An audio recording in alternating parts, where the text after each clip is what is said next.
ASEAN commemorates its 54th anniversary this month. As one of the most stable multilateral organizations, ASEAN is urged by many sides to intervene in security issues happening in the region to solve or at least to contribute stronger to regional conflict resolution. And joining us tonight here on Asia Prime is Shafia Muhibat, Head Department of the International Relations of Center for Strategic and International Studies, or CSIS, Indonesia. Good evening, Shafia. Thank you for joining us.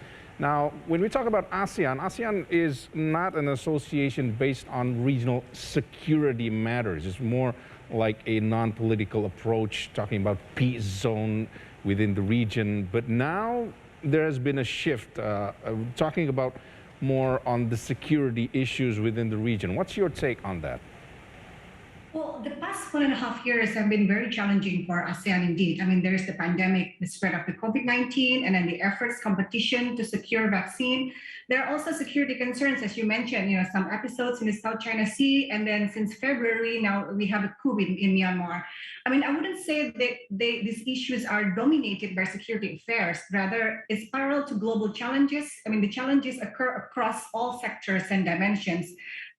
There have been important security concerns in the past, of which ASEAN has responded well. I mean, it has sought to play a constructive and meaningful role in some of the regional problems in the 1980s, 1990s. But at the same time, yes, ASEAN has also turned a blind eye on some of the more important security issues.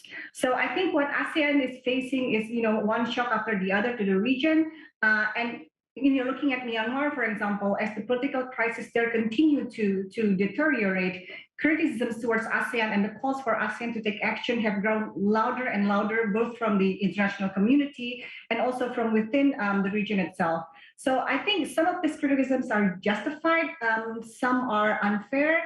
But I think one thing's for sure is that expectations have always been high towards ASEAN, while the process of institution building has been very slow. As you mentioned, at first it was not built to be a security comprising institution, but times have changed, challenges are new, and I think the process of institution building in ASEAN has been slow and has not responded to the current challenges that the region is facing. And why is that the matter? Is it restricted? Any ASEAN actions are restricted towards the, say, for instance, the rule of the game, which is set by the founding nations? Is that so? Absolutely. I mean, an institution can only do so much as the rules of the games allow. ASEAN's rules of the game have remained essentially unchanged over the past 5 decades. So the process of ASEAN institution building has been relatively slow, although the expectations, as I said, on what ASEAN should deliver are high. ASEAN's underwhelming response, I think, to the current Myanmar crisis, again, for example, has exposed its weakness, which is embedded in its decision-making process and institutional design. Well, now, talk about the sitting chairman's political behavior of ASEAN, which is now in the hands of Brunei. Do you see a connection between that and its active direction to dealing with the actual issues in the region? Well, the chair of ASEAN basically performs, 3 main duties. First, being a spokesperson for the 10-member countries. Second, being sort of like a chief executive in chairing and facilitating official meetings. And the third is tabling new initiatives and programs to advance regional cooperation. Whenever an ASEAN member state assumes a chairmanship, there's a challenge to balance its national interest with that of the regional association. And that has been a challenge to a lot of ASEAN member countries whenever it holds a chairmanship. A chair of ASEAN wears both a national hat, so in the current instance is Brunei, and it also wears a regional hat. So the chair has to always be mindful that the bigger ASEAN hat comes with the trust of member states and the obligation to put common regional interests with that of its own national interests. So I think in this case, all chairman of ASEAN has to be very careful whenever trying to push certain agendas whenever holding the ASEAN chairmanship. Ibu Shafia, expectations toward ASEAN is obviously very high, but how can ASEAN stay relevant within the dynamics of the current situation in the region? Well, I mean, it really depends on what the member states of ASEAN want to achieve. I think if like I said, the institution building has been very slow because it is designed that way. Because it is exactly what's keeping the 10 countries working together. Because they like the loose institution. They like the sort of like the non-intervention principles. So those are the kinds of principles that put these 10 countries together. As I said, the current challenges require a stronger institution, which ASEAN has not been able to perform.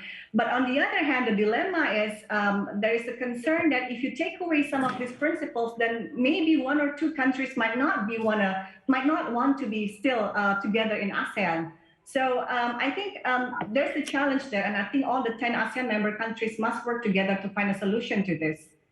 Well, as you say, Bu Shafia, ASEAN enjoy a loose relation within the ASEAN nation. So is it possible that the future of ASEAN is less than resilient moving forward? If you look at the current condition, then there's the threat is there. A few years ago, ASEAN had this document on, putting a list of factors that ASEAN have to obtain in order to be a resilient nation. I think this was during the chairmanship of Singapore, and they list a number of factors.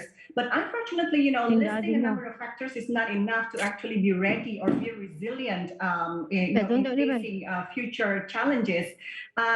Whether we like it or not, something has to change with ASEAN if we really want to be ready in facing the future challenges. But on the other hand, if all the 10 countries are happy as it is, being a loose institution, then that's their preference. All right.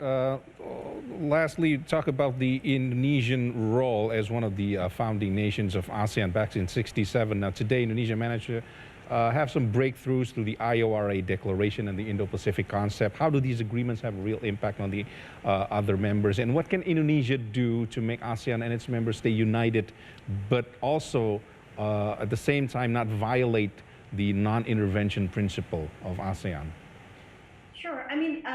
Indo-Pacific, Indonesia tends to see Indo-Pacific through the lens of the need for a region with a stable order to maintain the life and growth. So basically, it's a development perspective.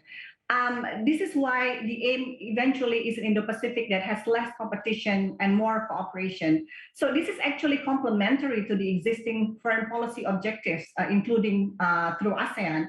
You mentioned IORA. IORA, although at first played a part in raising the profile of the Indian Ocean, unfortunately, it has, so far lacked the initiatives and real benefit for the members. But Indo-Pacific, as a view of Indonesia's strategic environment, I think is important. Indo-Pacific constructs and mechanisms could coexist with Indonesia's own preference for multilateral institution building. Indonesia, one of the main foreign policy objectives is maintaining the multilateral mechanism, and I think Indo-Pacific plays an important part in that. So I don't think it takes away anything from ASEAN. In fact, Indonesia actually promotes a collective outlook of ASEAN on Indo-Pacific.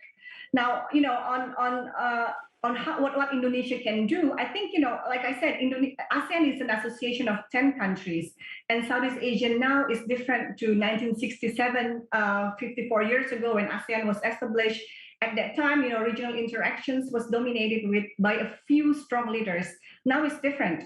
For ASEAN to move forward and to be competent, to be resilient, it has to be an effort of all 10 countries.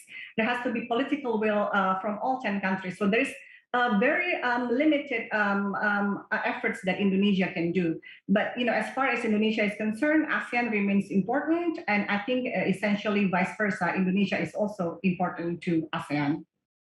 Department of International Relations, CSIS Indonesia, Ibu Syafiah Muhibat. Thank you for joining Asia Prime. Take care, Ibu. The Malaysian Prime Minister is set to step down. As reported, we have the latest. Our correspondent reports from Kuala Lumpur, Malaysia. Stay with us here on Asia Prime.